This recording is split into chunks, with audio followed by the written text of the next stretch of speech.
Hello everyone. Welcome back to another exciting episode of Naukriyan Guftagoo, an intellect talk with the industry mentors. Today we have a true powerhouse with us as our guest speaker on the topic Power of Personal Branding for Young Professionals. After graduating from the esteemed Indian Institute of Management, Ahmedabad, he went on to amass over 27 years of corporate expertise at Procter& and Gamble, General Mills, and Kimberly-Clark, where he held the designation of CEO for a remarkable decade. But wait, there's more to this exceptional guest. He's not just a corporate thought leader, but a best selling author too. With over 20 books, including the acclaimed Brand New Start and Leadership in 100 Words, he seamlessly embodies the title of CEO and best selling author. Please join me in welcoming the multi-faced Mr. Manak Dhar. So, Manak, can you please share a bit about your journey from I am Ahmedabad to becoming a CEO and a best selling author? Well, I don't know what I can share really about the journey. The one thing I will say, Sasha, is I do many things in my life. I have been working in the corporate sector now for over 27 years. I've been lucky to be able to follow my passion for writing. And I guess the most important thing I do is really for my family, just try and be the best possible husband and father I can be. So when I look at my journey, obviously many things have happened, but I think one thing that has helped me and continues to help me is just clarity on what I enjoy, what I like doing, where I think I can make a difference. And I mean, that clarity, I think, started coming to me first through writing. At a very young age, I really found that I loved telling stories, I loved creating stories. And when I was doing my internship on campus, I realized that I love working on things that are real, creating things that would be of use to people. So, that's why I began my career in marketing in FMCG, and I've been lucky to work with some great companies through my career. So I think that clarity has really helped me and kind of been an anchor, which is creating brands, creating teams, creating stories, creating relationships. So that's kind of what has, I think, sustained me and helped me play all the different roles I play. Wow, wonderful. That's really the power of self awareness. This is what I can say. No, absolutely. And I think it's really important because, too often in our careers, in our lives, we spend chasing others, trying to copy others, trying to be like others. And I think I was lucky to some extent. I had very supportive parents. So they really, supported my love for writing and storytelling at a very early age. They gave me the space to figure out what I really wanted to do. And I think that really helped me get clarity at a relatively young age on, this is who I am, this is who I'm not. And the worst thing we can do in our lives is try and chase others. The best thing is to be yourself and be at peace with that. Wonderful. So, coming back to our topic, Manak, about the personal branding. So, what does personal branding mean to you? And what would be your message, especially for the young managers? How personal branding can help them in becoming the thought leader in their industry? Sure. No, I guess for me, I'll maybe start with the message, especially for young managers, people beginning their careers. And, we've all been through the same educational system. And I think one of the faults of our educational system is we make it feel to people that success or fulfillment is very unidimensional. Get good grades, get into a good college, get a good job. So people are conditioned to having almost a report card for everything. And I think what becomes a surprise for people when they enter the real world, and it's not just careers, it's relationships as well, is ultimately we're all more than our report cards and or the tags, right? I mean, very often people will say, I went to IIT, I went to IIM. People get stuck in a world where we define ourselves by our marks, the colleges we went to, the jobs we do. For me, the core definition of a personal brand is, who are you individually, and what do you bring to the party independent of these labels? And I think that becomes a surprise for many young people. So I went to a good business school. If you think of people and kids in any business school or any campus, they'll say, I'm going to a good college. Reality check is, so is everyone else on your campus. Who are you? What differentiates you?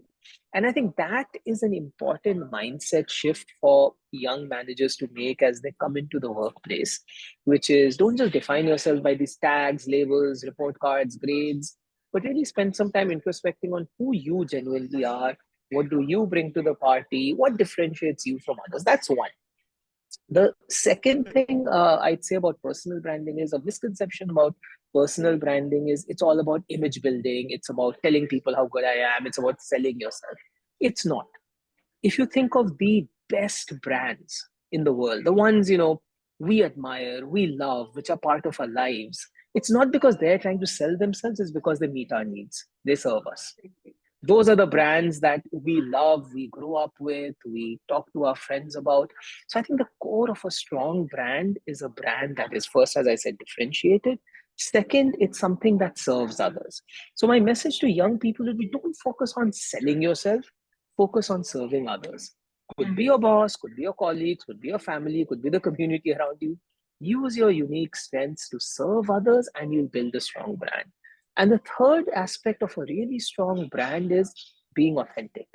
There's this whole thing which people sometimes say, fake it till you make it. That's nonsense. You can fake it for a little while. You cannot build a long lasting brand just by faking it. People, it's the same thing as, if you think of the world of consumer brands, you might see a really great ad, but you try the product and it's nothing like the ad you saw, you're going to reject the brand. And I think it's just being authentic, being who you are, showing up in that authentic manner consistently. So those are just some of the messages I'd have for young managers as they think of personal branding. Wonderful, fabulous. So, in your book, Manak, Leadership in 100 Words, you distill leadership into concise wisdom. So, how does personal branding tie into effective leadership, especially for young managers, which are right now our target audience? Yeah. So I think the two go very hand in hand. And, if you are a leader, whether you're leading one person or 1,000, the whole question comes back to the same kind of questions I asked about a young manager starting their career. What are you as a leader uniquely bringing to the party? If all you're doing is reading out the company policies and evaluating people, you're not a leader. A true leader is someone who is leaving their mark on people by coaching them, by mentoring them, by helping them grow, by helping them become what they may not even imagine. And in doing that, every leader is kind of using their personal brand. And there's no one right way of doing it. And it comes back to the same concepts I talked about earlier. Who are you serving? I think as a leader, you are serving your people. Right. Do you understand your people? Do you understand what their needs are? Because no two people are the same. Do you understand, what each of your team members needs to succeed to reach their potential? Are you investing time in that? The second thing is, what are you as a leader bringing to the party that's unique and that's differentiated? And there's again no right way of doing it. Some leaders are providing great ideas, some leaders are providing right processes, some leaders are helping bring teams together to collaborate. I think a lot of it depends on what does the team need, but for the leader to say, "Look, what am I doing that's uniquely helping the team succeed?" And the third part, which I think is really important, which I believe in, is authenticity. Right. I think the one of the core things that I believe the corporate world could do with a lot more of is too many leaders and too many people believe that, look, I just need to be like a template, wear the same kind of clothes, say the same jargon. I think ultimately people will learn, will thrive, will create better workplaces when people are authentic. They're bringing their personalities into the workplace, they're bringing their own unique skills to the workplace, and they're encouraging their people to do so. So I think the two go hand in hand. And I think to be an effective leader, you do need to understand personal branding, bring your own personal brand to life, and also encourage your people's unique personal brands to shine. Wonderful, wonderful. So, Manak, in today's world is like world of artificial intelligence, Yeah. and in today's digital age, how crucial is online presence so that you can, how can one exploit the social media and the online image to recreate their personal brand?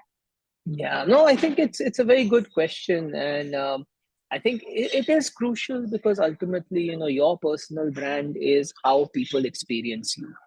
And in today's day and age, where we are so interconnected through technology, through social media, that becomes an important way in which people are experiencing you, forming impressions of you.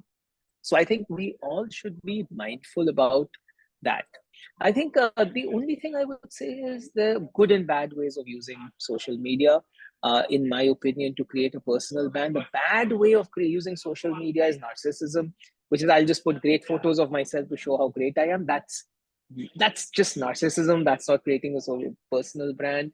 The second is just, you know, engaging on social media in a way where you're trying to be something you're not, which again does not work. I think the best use of social media to create a personal brand is no different from what I talked about in terms of creating a personal brand, even without social media. Are you of use to anybody? So if you're on LinkedIn, don't just be there to show off about all the smart things you've done. Be of use to people, answer questions, share ideas, share experiences.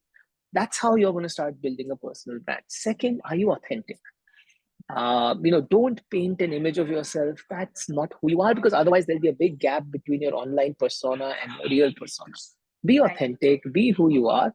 And the third thing, which I think is really important, especially in an online world, is, are you using that opportunity to learn from others? Because sometimes the best brands and the best teams are those which learn, which evolve. So it's not about showcasing yourself, it's also saying, hey, what can I learn from all the others out there, experiences people are sharing. And I think that's something which is a wonderful opportunity. If I think back 25 years ago when I began my career, your learning opportunity was restricted to the people around you in your teams or your family. Now, the whole world's out there for you to learn from. So, how are you strengthening your personal brand by learning from others' experiences, sharing your experiences, engaging in that conversation? That's the best way of using social media to build your brand. Great, great. So learning and growing, they go just hand in hand. Absolutely, absolutely. So Manak, since you are already fond of your storytelling, since last Yeah. few years or more than decades. Oh, So many years, yeah. Yeah. so your background includes both like corporate leadership as well as the storytelling through your books and being the one of the best-selling authors. How can young managers and young people, young professionals can use storytelling to enhance their personal brand? How can they share their experience? Please give some expert tips on this. Yeah. Yeah, no, I don't know if I have expert tips to offer, but and not everyone doesn't have to be a storyteller, everyone doesn't have to write, but I think there's one concept that I think everyone should take on board in the corporate world from the world of storytelling, which is asking the question of what emotion do I want to evoke in my audience. See, at the core of storytelling is you are making people feel a certain way. That's what storytellers do. True. They can use plots, they can use characters, they can use storytelling. Whether you're making a movie, writing a book, composing music, anything you're creating, you are triggering certain emotions. In the corporate world, I think one of the things a lot of young managers do, straight out of business school, is they approach things in a very right-brained way. I am presenting to the boss, I have a big PowerPoint deck, I'll just go and recite facts. I think it's important before any interaction to ask, hey, what emotion do I want my audience to feel? Do I want them to feel excited about something? Then you need to bring that excitement to life yourself. Right. So you can't just say, I'm here to present an idea. When you want to say, look, I'm here to present an idea I am really excited about, that I hope you love as well. Trigger those emotions. Or do you want people to feel concerned? There may be a real issue, a real crisis, someplace you need help.